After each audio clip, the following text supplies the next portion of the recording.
योद्धा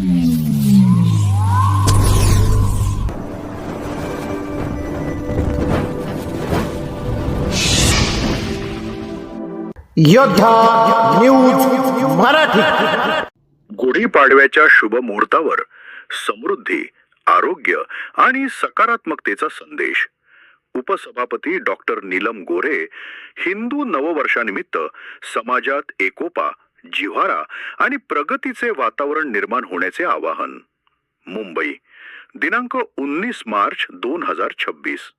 हिंदू नववर्षाचा पहिला दिवस असलेल्या गुढीपाडव्याच्या निमित्तानं विधान परिषद उपसभापती डॉक्टर नीलम गोऱ्हे यांनी राज्यातील जनतेला मनपूर्वक शुभेच्छा दिल्या आहेत. चैत्र शुद्ध प्रतिपदा म्हणजेच गुढीपाडवा हा सण महाराष्ट्रासह देशभरात मोठ्या उत्साहात साजरा केला जातो.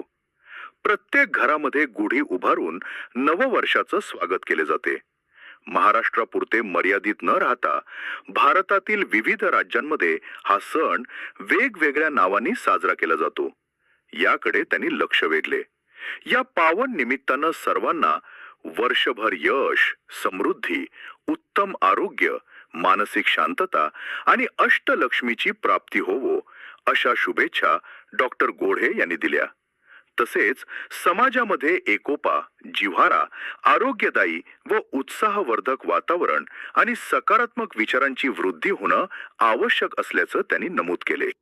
देशात पंतप्रधान नरेंद्र मोदी आणि गृहमंत्री अमित शहा यांच्या नेतृत्वाखालील केंद्र सरकार विविध आव्हानांना सामोरे जात नागरिकांना सुखी ठेवण्यासाठी प्रयत्नशील असल्याचे त्यांनी सांगितले.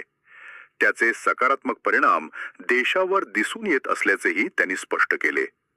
महाराष्ट्रात मुख्यमंत्री देवेंद्र फडणवीस, उपमुख्यमंत्री एकनाथ शिंदे आणि सुनेत्रा पवार यांच्या नेतृत्वाखालील महायुती सरकार कार्यरत असून सध्या सुरू असलेल्या अधिवेशनामध्ये राज्यातील विविध प्रश्नांवर न्याय देण्यासोबतच अनेक महत्त्वपूर्ण विधेयके मंजूर केली जात असल्याचे त्यांनी सांगितले. विधान परिषदेच्या उपसभापती, शिवसेना नेत्या तसेच स्त्री आधार केंद्राच्या अध्यक्षा या नात्याने डॉक्टर नीलम गोऱ्हे यांनी राज्यातील सर्व नागरिकांना गुढीपाडव्याच्या हार्दिक शुभेच्छा दिल्या. नमस्कार सर्वांना. चैत्र शुक्ल प्रतिपदा म्हणजे शालिवाहन शके 1948 गुढीपाडवा हिंदू नववर्षाचा पहिला दिवस. या निमित्ताने मी मनपूर्वक शुभेच्छा देते. आज प्रत्येक घरामध्ये गुढी उभारली गेलेली आहे आणि मग ते घर महाराष्ट्रात असो, भारतात असो किंवा अनेक जगातल्या मराठी घरांच्यामध्ये असो, त्याचप्रमाणे बऱ्याचशा राज्यांमध्ये वेगवेगळ्या नावाने हिंदू नववर्षाचं स्वागत केलं जातं आणि आपण त्यानिमित्ताने सर्व वर्षभर आपल्याला यश, समृद्धी, आरोग्य, मानसिक शांतता, त्याचबरोबर अष्टलक्ष्मी म्हणजे धन, धान्य, यश, विजय सर्व प्रकारनी प्राप्त हो अशा प्रकारची मी आपल्याला शुभेच्छा देते.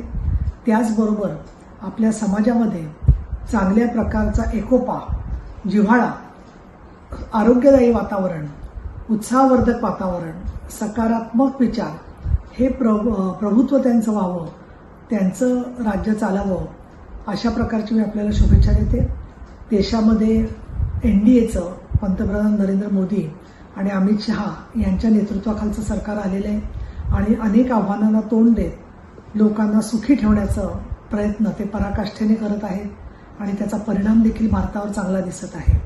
महाराष्ट्रामध्ये देवेंद्र फडणवीस, एकनाथ शिंदे आणि सुनेत्राताई पवार यांच्या नेतृत्वाखालचं महायुतीचं सरकार काम करत आहे आणि अधिवेशन देखील चालू आहे आणि अधिवेशनामध्ये महाराष्ट्रातल्या अनेक प्रश्नांना न्याय देत असतानाच अनेक चांगली विधेयकं देखील मंजूर करण्यामध्ये येत आहे. विधान परिषदेचे उपसभापती, शिवसेनेची नेता आणि स्त्री आधार केंद्राचे अध्यक्ष या नात्याने मी आपल्याला सर्वांना गुढीपाडव्याच्या मनापासून शुभेच्छा देते. धन्यवाद. जय महाराष्ट्र, जय भारत.